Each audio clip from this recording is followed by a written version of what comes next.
Hej Freddy. Hvorfor har I indgået partnerskab med Northside Festival? Det har vi, fordi vi synes, det er et rigtig spændende koncept. En ny måde at holde festival på. Vi tror lidt på, at det her det er måske fremtidens måde.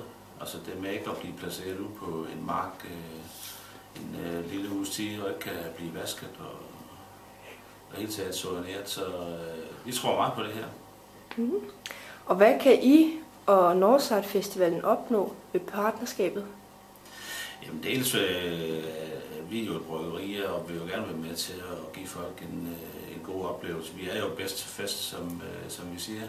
Så vi tror på, at vi sammen kan få en rigtig god fest her og give folk nogle rigtig gode musikalske oplevelser. Ja. Og hvornår festivalen succesfuldt set med jeres øjne? Jamen altså, jeg vil sige, her i år 1 er jo ikke afgørende, om der er solgt ud.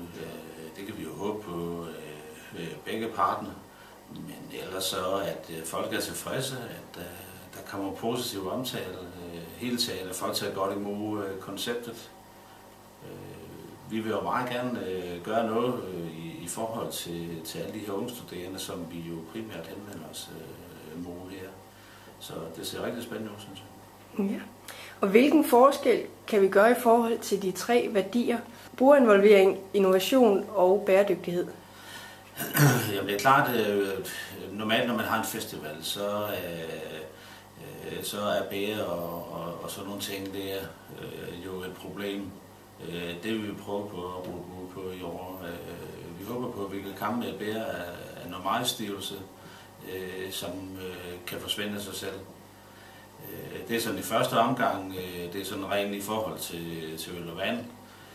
Men ellers så vil vi jo også bakke op omkring det at holde pladsen ren, at tingene ikke ligger og flyder hverken på pladsen eller udenfor for den sags skyld. Ja. Og hvad ser du frem til at opleve på festivalen?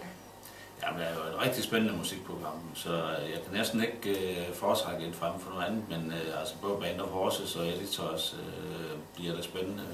Men altså, man er jo nødt til at være her fra start til slut, vil jeg sige. Ja. Og hvad tror du bliver årets overraskelse? Ja, det kunne måske være, at Suede har et godt comeback.